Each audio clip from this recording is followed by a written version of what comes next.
Sunt emoționat, mă bucur că ați venit, vă spun doar câteva lucruri. Participați la un simpozion în premieră, ca să spun așa, cu doamna Tomaseli, care are o vârstă venerabilă, ca să spun așa. 30 de ani. 30 de ani, da, cum spune dânsa, plus 50 de experiență. Dânsa face un periplu prin țară, împlinind o frumoasă vârstă de 80 de ani anul acesta și... Să numeri. Am înțeles, știu, pe le-am adunat doar. Sperați să nu știi să numere. Ideea este că acest periplu prin țară l-a început cu Hărmanul, ceea ce este o mare, mare onoare pentru noi. Ne lăudăm acum, dar am văzut reacțiile la ceea ce a postat dumneaei, la ceea ce am postat eu și prietenii mei. E plin Facebook-ul de admiratori, de oameni care mulți au zis că vin. Noi am făcut, sincer, tehnic, vă spun, o listă și erau 76 de persoane. Acum nu sunt 76, dar mai vin pe parcurs, poate pentru partea a doua, care înseamnă un ceaun. Să fim mândri cu toții că suntem la Hărman și nu în altă parte. De ce? Pentru că aici se întâmplă ceva, aici în curtea aceasta. Arta e la ea acasă, cei care o să aibă timp să stea până se face întuneric.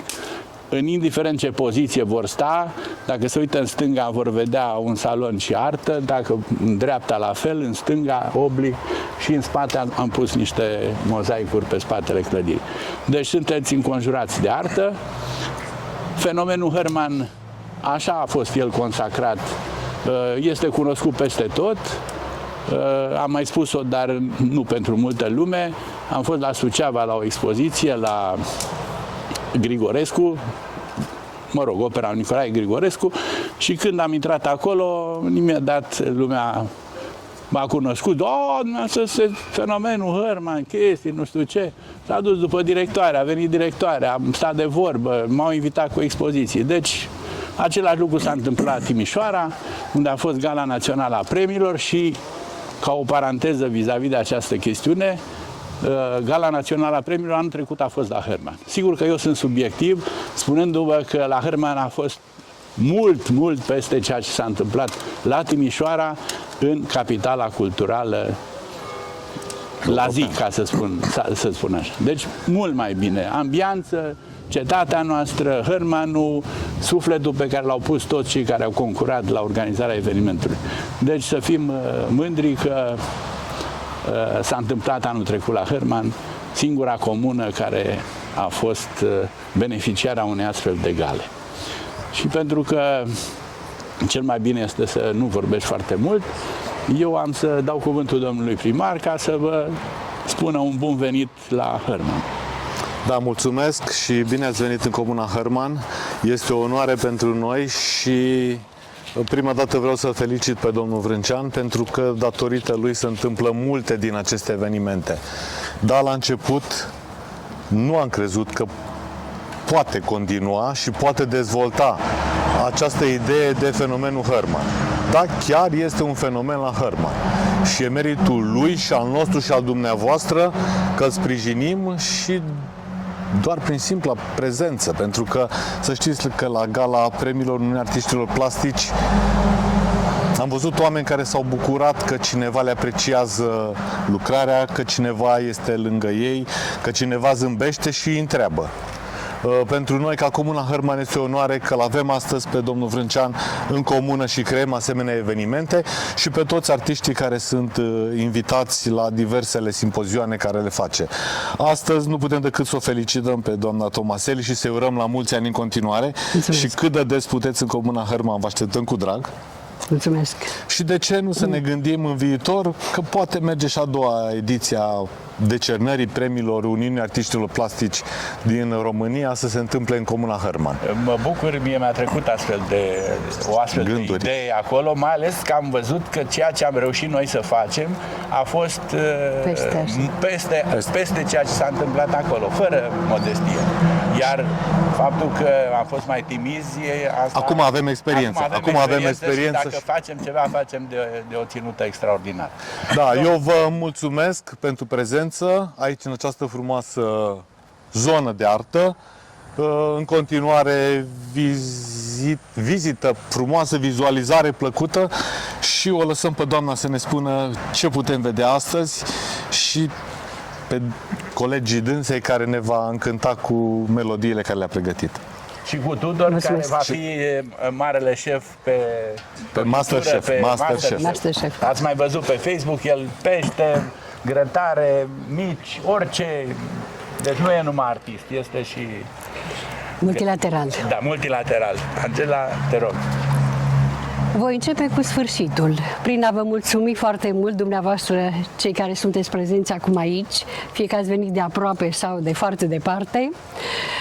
Mulțumesc din suflet domnului primar pentru frumoasele cuvinte pe care le-a spus și pentru ajutorul și sprijinul pe care îl dă acestui extraordinar, minunat anfitrion, care reușește să adune în spațiul acestui fenomen, chiar bine zis fenomen Herman, cei mai importanți artiști din țară și din alte țări, la simpozioanele pe care le organizează și unde toți venim cu mare bucurie și plăcere, pentru că este un loc absolut minunat și ca natură, și ca spațiu, și ca condiții de viață, și mai ales ca generozitate și bucurie cu care suntem întâmpinați de câte ori venim aici și de acest extraordinar gazdă. Deci mulțumesc Nicolae Ioan Brânceanu. Așa.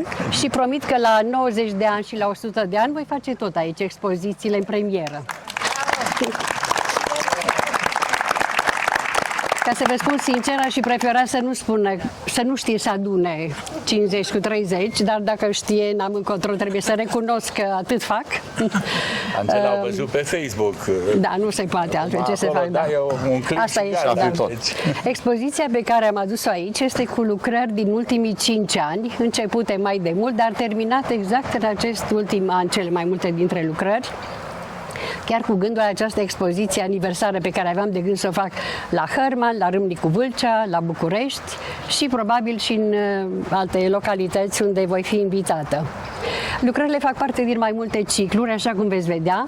Foarte multe dintre ele sunt inspirate din seria de muzicieni, fac parte din seria de muzicieni, inspirate din dragii mei minunații mei muzicieni, Raluca Stoica și Alex Tomazeli, fiul meu. Muzicieni de blues și de jazz.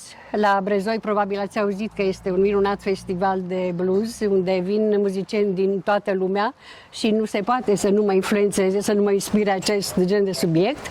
O altă serie de lucrări fac parte din fabule, în fabule mai puține, fac parte din colecția Vrânceanu și cele mai multe lucrări sunt cu arhitecturi inspirate din diverse locuri pe unde am umblat. Veți vedea multe dintre ele din Italia, unde îmi place foarte mult să mă duc și să mă las inspirată de minunăția arhitecturilor de acolo, dar am lucrări și din Brezoi, din Râmnicu Vâlcea, din Brașov o lucrare și din diverse alte localități, fie din Franța, fie în special din țară.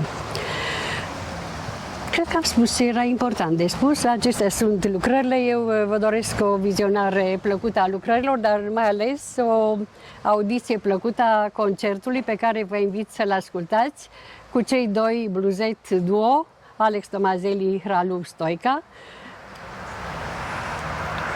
pe care de câte ori ascult sunt emoționată și bucuroasă. Mulțumim! Încă o dată mulțumim! Vă mulțumesc, domnule primar! Mulțumim, să rămână! De faptul că acum și să fiți sănătoasă! Mulțumesc frumos! Și să vă spun că urmează concertul.